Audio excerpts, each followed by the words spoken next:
different people and learning the business and learning what it takes, being a band leader and so, finally I just said, what, I think it's time for me to do this for myself. Let me write music for myself and just take a chance at it and see what happens. And so, it's my bucket list. It's your bucket list. And again, with the bucket list, how many people can actually do that? Complete something Right. within their bucket list. And I don't think it really matters what age you follow your dream with. It's a matter of actually following your dream. Right. That's true. That is absolutely true. And it's like I say, it's an ongoing fire. It's hard to put out. It's something I wake up every day and even going to sleep. And sometimes I always think about, how can I present something that people really going to enjoy and, that, touch their soul. And so, I just, walk around singing different melodies and coming up with things and laying them down and just working with it. And so, I'm a very simple composer. I try to, keep things very simple where, the fans and music and the general public can really get into, what I'm doing. When you decided to record your first CD, how did you put that CD together? I mean, was it just a compilation of things, or was it carefully planned out for you? I think it was a little bit of both, a combination of both. Some things was planned out, and some things I just kind of like threw it out there and just see where it's going to go. And sometimes it works up to a certain extent. Maybe for other composers, that's probably worked very well for them. That's something they do all the time. But for me, usually things are kind of constructed, where I want to go and where I want to start with. But sometimes, you just kind of like throw caution to the wind and just see where it lays and see where this melody takes you and see where this chorus takes you, and you just kind of go from there. But yeah, it was a combination of both. But especially coming up with songs and just hearing the rhythms, hearing the beats in my head, and trying to get that out, and so but it's fun for me. It's just not aggravating or just driving me crazy. Especially with my wife. I mean, man, she's so patient because I got my little.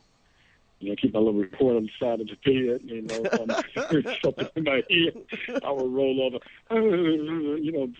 mumble something out, in my head, but and the next day I'm trying to listen to it, it's like, what the heck, what was that? Or are you waking her up going, here, honey, listen to this. Here, how does this sound? Yeah. And she'll go, it sounds fine, honey. It's fine. And then you listen to the next day. Exactly. So, she's like, oh God, there you go again, So it's just just coming up with things and yes, especially with my playing, there's a lot of influence and a lot of people have, you're not the person who kind of said, man, kind of check names you on here, and you got a lot of. So I've been listening to a lot of great players in the past, so some of those influences kind of seeped out, but I still have my own style there. Yeah, if there was a musician now or a composer now that you would want to record with, who would that be? Wow. I know. that's a and it could be past or present. It could be anybody. Oh, yeah. Well, one person I always wanted to record or just to be around, just to, just to collaborate is a trumpet player named Tom Brown. Back in the '90s, he came out with a song called "Funkin' for Jamaica." Yeah. And but I really love his playing, and it kind of reminds me of his ideas is like phenomenal. But that's one, and there are so many I like to record with. Earth, Wind, Fire. Oh my gosh! Oh, absolutely. Yeah. Yeah. Yes, and oh gosh, serious. With the, if I had to sit here and think about it, it'd be so many names, but those two come to my mind right now. Yeah. See, I mean, I can see you standing up there, right, with like Dizzy Gillespie or B.B. King and jamming with those guys. Yeah. Yeah. So that'd definitely be wonderful. It would be nice. My dream is to open up a show for somebody. Whoever it is. On the jazz scene, but hey, it'll happen. True. That's right. I mean, your dream is so far coming true. So I mean, there's no way in stopping you now. Yeah. You just kind of keep on going. Right about that. Yeah. Now, you said that when you were going to go ahead and play into your new release this week, actually came out yesterday, today.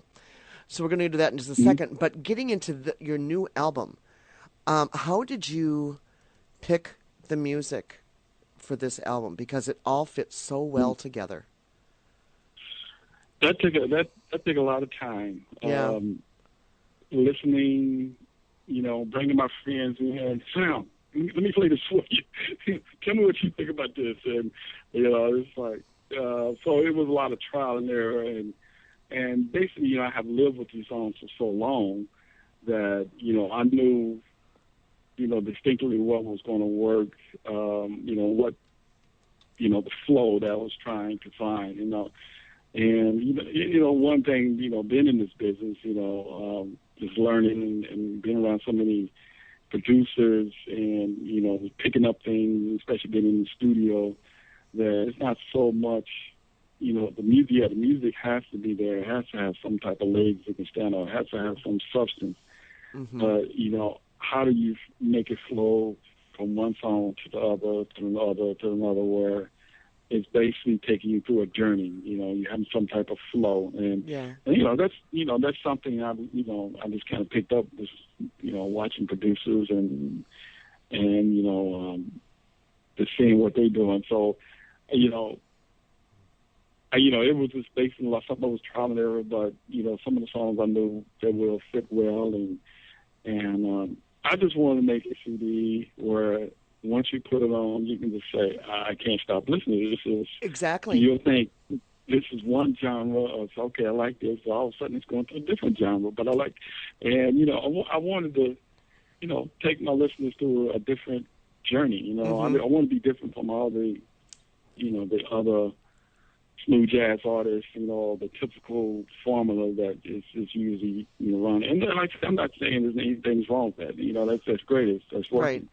But I just want to do something that I can just stand apart. And even though I may be breaking traditional realm here, but that's what the process I went through. I wanted to just take my listeners to a different journey.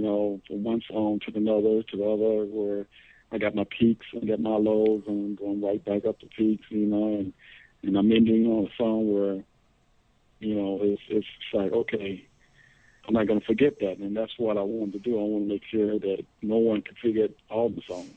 Right. They can remember just about all the songs. Right. So. And that's actually what this CD does. When I got it the first time, and when I get CDs from different artists, what I'll do is I will put them on my big stereo and just sit back and just listen to it. And when I put your CD on, it is the kind of music that you can sit and relax to. Whether you're having a dinner party, put this music in the background. I lit the fireplace, had the candles going. I didn't have a date, but it was me and my dog. But, but just sitting back and just relaxing to this music, and that's exactly what it does to you. It does take you on a journey because you do hit your highs and your lows through the different music. And it's rare nowadays to find music that will actually tell a story without necessarily using words. And your CD does that. Every song does that. Well, thank you very much. I appreciate that. Thank you. So let's go ahead and do this. We're 5 minutes into the break, but I wanted to go ahead and play another one of your tracks. We're actually going to be highlighting you all night, the whole show, by the way. So we're going to go ahead and play your new single, Are You Serious? And so we'll go ahead and listen to that, and don't go away. We'll be right back on the Hazy Radio Network. Don't go away.